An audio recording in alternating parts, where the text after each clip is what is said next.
What's up, guys? This is Boomoo. Welcome back to my channel. Today I want to talk about taking imperfect action and why it's so important to take imperfect action to maximize your odds to succeed. And this video is specifically, I just want to give it a shout out to Omar Elattar at The Passionate Few because he inspired me to make a video out of this, and hopefully I can inspire someone else who's within my network or has a little doubt in themselves if they can actually succeed, which everyone knows, as long as you have the right mindset, the right attitude, I think anyone can succeed. Basically, I do a social media marketing agency. To make it really short, I basically help dentists or this big ticket clients that have a huge profit margins. Usually corporate dentistries, they ask for a marketing company and the marketing company charges them $10K a month. I usually tell them, hey, pay me $2,500, $1,500 a month, and I'll give you the same exact result as if you're gonna pay the $10K a month marketing company. Compared to a independent business owner or someone who owns their own practice, they generally just don't have that much cash or that much of a budget compared to a corporate dentistry. So that's one of the things I do. Now, how I had the idea of getting started was I saw this one video ad. I'm pretty sure you guys probably saw a video ad at YouTube, on Facebook, and it very intrigued my mind because I was just one of those kids who grew up with social media. Ever since I was like high school. I had a Facebook since 2007, which was about my sophomore year of high school. And as the years progressed, I always thought of myself, one time when I got laid off my job, I was like, you know what, I'm just so bored. I'm just gonna apply to a bunch of places and I'm just gonna open up a motivational Instagram page. I always wanted to, but I just didn't have the guts to do it. And when I did it, and I grew up that Instagram page, and within a month, it grew to 1,200 followers. And I was thinking to myself, wow, because I was using Instagram for almost 8 years now. And I was thinking to myself, when I first used it, how much followers could I got by then now? Because if it took me 1,000 followers just 1 month, what would it have been by now? What's my imagination? Oddly enough, when I was getting these followers within 30 days, there's a lot of people that were hitting me up saying, hey, how do you actually do that? Are you in a certain group? Are you doing this? What's some secrets that you have? This is how I actually started my own YouTube channel, because people were asking me the same questions over and over again. All I wanted to do was copy and paste. And I realizing 30 days, I was getting 20 subscribers. To me, as a small YouTube channel, that's huge, right? It's not like I have 1,000 subscribers and 200 people came in every single day. It was like I had 0, 20 in 30 days. So I was thinking, you know what? I should just probably pursue this as an opportunity to create a brand. And so I just knew the power of marketing. I knew the power of social media, and I knew how every business needs it. So I decided to take that course that I was on edge the whole time, and I just fell in love with the concept more. It just made total sense that about 2 billion active users are on Facebook every single month. That's 1/3 of the world. 440 million active users are on Instagram every single month. And the crazy thing is, Instagram is only half the age of Facebook. Instagram's just been around 7 years, and only half the time when Facebook was around, they have more active users. And there's more activity going on, to be honest with you, when it comes to Instagram. To make a very long story short, there's so many niches that you can tackle, but the course that I was taking specifically was really focused heavily on dentistry. I'm like a sponge. I just take it upon it. So if you were like anyone just like me in the course, you just copy and paste what they taught you. You'll send the email that they gave you, you will. And I emailed I think I sent like 50 emails, and I probably got like 2 or 3 response, and probably like 26 of them haven't read it. It was crazy. I was like, wow, this is tougher than I'm thinking it's gonna be. And I did about 4 days of waiting. I was just so tired of waiting. I decided to finally do a cold call. So basically, when I cold call, it was something like this. When they answered, I was like, hi, my name is Boomoo. I'm a digital marketer in the local area in the city. If I was going to run some ads and do some trial runs for you guys for free, who would be the best person that I speak to? Would it be the business owner or would it be the front office manager, Samantha, John, whoever it is? And that's my leeway, right? I did that script forever and ever. And it was funny because I called the 50 dentistries again. About 40 of them said them to email them, which I was like, I already emailed you. You never respond. So what's the point of sending an email? So I knew it was a trap. Whenever they say you can leave a message, I deny that as much as I could just because I know the odds of someone writing a note saying this person wants to do ads for you for free for 2 weeks. What's the catch, right? The negative connotation that goes. And as a business owner, you don't want to admit that you have a client problem that coming in. But dentistry is one of those businesses that always needs clients and they don't want to admit about it. But that's another different subject. If you want to learn more about that video's up there on the I section. So I was like calling, they're like, email us. If we're interested, we'll call you back. Very aggressive approach to get me off the phone. So to make a long story short, I was on my 48th call. I was like, dude, I am so tired. I'm going nowhere. It seems like I'm running in circles. Why do these people do not understand where I'm coming from? I'm trying to get value. Was I just underestimating what this thing is all about? All these negative dialogues coming through my head. As I called the last dentistry, the last call I made was this specific client, which was my first client. I called and I was like, hey, if I was going to do marketing, who would I speak to? And the person was like, oh yeah, you can actually, the office manager is going to come here at 3:30 at the office. You can call at that time. And I was like, okay, someone's actually allowing me to talk to someone. So I got a little bit stoked. Then I call at 3:30 saying, hey, can I speak to the office manager? And the person says, oh yeah, can you actually call us at 4:30? She's a little bit busy right now than we expected.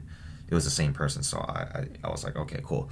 Then I call at 4:30. I'm anxious for an hour and the person's like, hey, can you call me back in 15 minutes? Just till it's tied up with patients right now. So I was like, oh my God, this better not happen. Like it happened the past 40 calls. So I'm nervous. I'm like negative connotation to my head. I called again and I was like, hey, I was wondering if I could do marketing. Someone told me earlier that I should speak to the front office manager. Can I speak to him or her? And she was like, oh yeah, that's me. I was like, what? That's you? I was like, I got finally through the gatekeeper and I got one of the decision makers. And I was basically telling her, hey, I'm very interested in doing marketing for you guys. I want to do a free trial run. I was wondering, have you guys done advertising in the past? And she told me the business owner went to schools. He does magazines. He already is committed to marketing. The best thing about as social media marketing or digital marketing or Facebook advertiser, basically all the same thing. Easiest clients to get acquired are people who are already spending money on advertising. Because all you have to do is allocate those funds horizontally, not vertically, which is the perfect part. So I said, oh, that's awesome. I was telling her, oh, when's the best time I could feel like I could do a presentation for? Should I talk to the business owner? Is he the one who makes all the decisions? And she said, he makes all the decisions, actually. I can actually listen to the presentation, but he actually he makes all the decisions. So I was thinking to myself, all right, if I do a presentation for her, the office manager, is just pointless.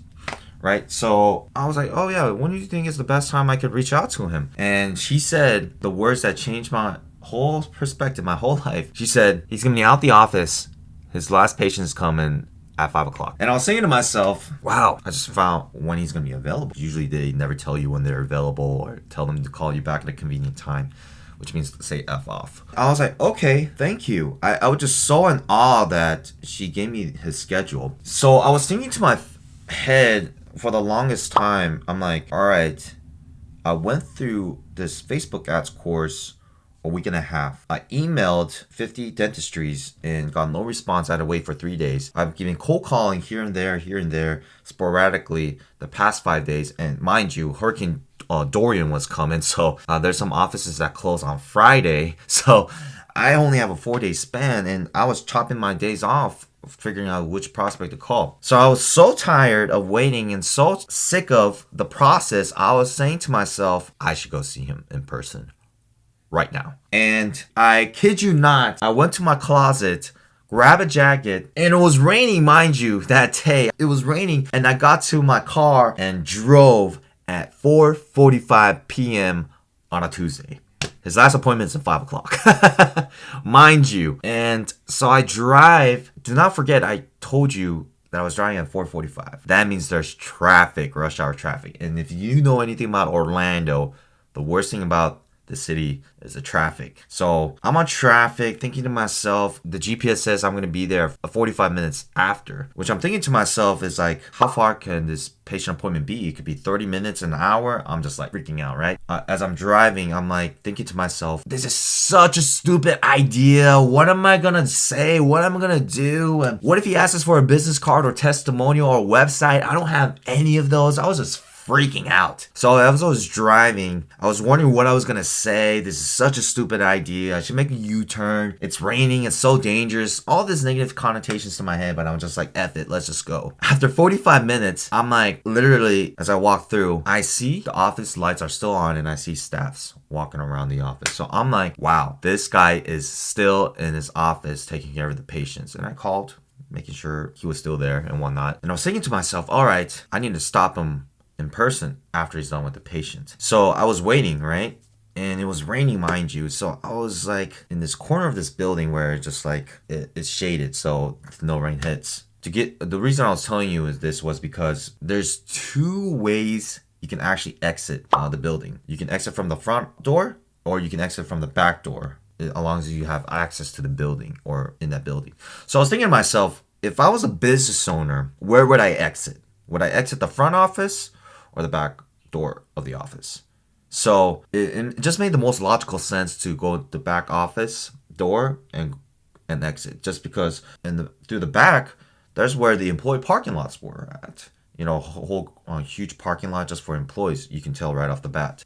But anyways, it's raining. It's been 30 minutes. Nothing's happening. I look through the office. Staffs are still there, and I'm waiting for an hour now. It's been a whole hour and I'm just like, it's 6:30. This is so stupid. I'm just making sure I'm going like, oh, is he coming from the front office? The back door? I'm in the middle, right? In the shade and trying to figure out. So I was waiting. I was nervous. I'm getting anxious, right? Anytime someone walks and I see someone with a shirt, I'm just like, oh man, I hope it's him.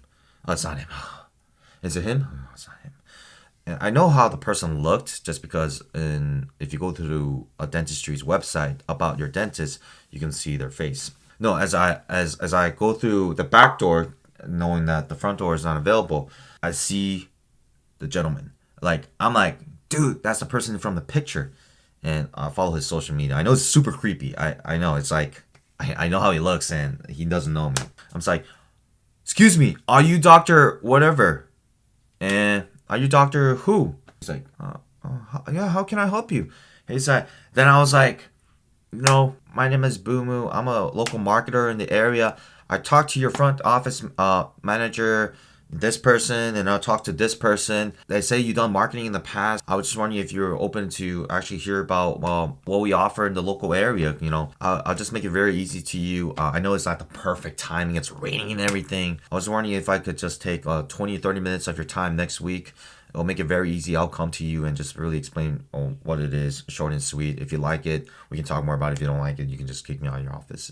That's all I asked for. And the reason why I said that was I gave all the questions that might be answered on the top of your head. And if you have read the sales book, Grant Cardone Sales, you always want to bring the objection ahead of time. I said, I know you're looking for marketing. I know this is not the perfect timing to talk more about business. I want to come to you and make this really easy, 20, 30 minutes in and out, and make it really easy to you and do that. So he knows everything I'm going to do, or I pre-frame it knowing what's going to happen so that they have an expectation. Oddly enough, it was one of the aha moments for me. He said, so is this going to be 20 minutes? That's all? It's not going to be longer if there's no catch? Apparently, there's some marketing people in the past who just did that, and I don't blame them. And I was telling him, I'll just be very honest with you. I'm just going to make it short and sweet. I'm not going to make this a hassle for you, to be honest. He was like, yeah, do you have like your number or something? And it was super smooth. It was just like, I said what I had to say. He even told me, yeah, we had this building about a year and a half. We're actually looking for more traffic if we could.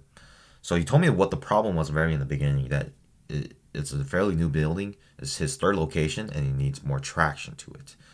So that's how I got my first client. I I went to the meeting. I showed him everything I could. I was very transparent and honest to him, saying, and he was like, so what kind of experience do you have? I told him, hey, I actually don't have any experience at all. What I could do for you is run a 2-week free trial. I'll give you the ad budget and I'll just manage the ads for you. I'll set up the software, the emails, the automation, so you get an email notification automatically, and I'll run the ads for you completely without the management fees. And if you like the results, we can talk more about it. If you don't like it, you can just let me go, just like any business would. So he just really liked the honesty behind it. He said he wanted to give me a shot. He just kind of reminds him of people that gave him a shot when he was very, very young, when he started off. And to piggyback on how I got my second client was very, very crazy. It was a restaurant owner. And the thing was, it was a restaurant that I went all the time. The sushi spot, all you can eat. It's a Japanese, Brazilian fusion inspired restaurant. So I go to this restaurant all the time. All these servers know us by the time, because we go there all the time with my buddies and roommates. Man, I only see Brazilian people here. I don't see English people and Asian people, Spanish people. That's the niche of this market. So I was like asking the server, how long has this location been open? Oh yeah, this is actually the second restaurant we opened. This just opened 6 months ago. And I was like, who's the owner, by the way? Does the owner usually come here all the time? And she was like, yeah, the owner's actually right there. And he was actually standing there at the sushi bar, but he wasn't there anymore. So she was like, oh yeah, he was there 10 seconds ago. I wonder where he went. Well, he's there all the time. And she was like, oh, did you want to meet the owner? And I got nervous, right? I was like, wasn't expecting it. I just want to ask questions. I was like, oh, no. It's fine. Then apparently all the girls eavesdropped from our conversation about the location and talking about the owner. All of a sudden, after I think 5 minutes or 6 minutes, the owner comes through and saying, oh, hey guys, how you guys doing? I'm actually the owner here. And we shake his hands. He was a super cool dude, was really open-minded about what we thought about his food and what the restaurant. And I was just like, I have to ask him right now because he's right in front of me right now. If I don't do this right now, I don't know what I'm going to say, but I'm just going to say it. I was like, hey, do you actually do any marketing in your restaurant? You guys are in a very good location. He's like, oh yeah, we should be doing marketing. For the first location, we have a company that does that marketing. But yeah, we need to market this area. And I was telling him, hey, I actually do marketing.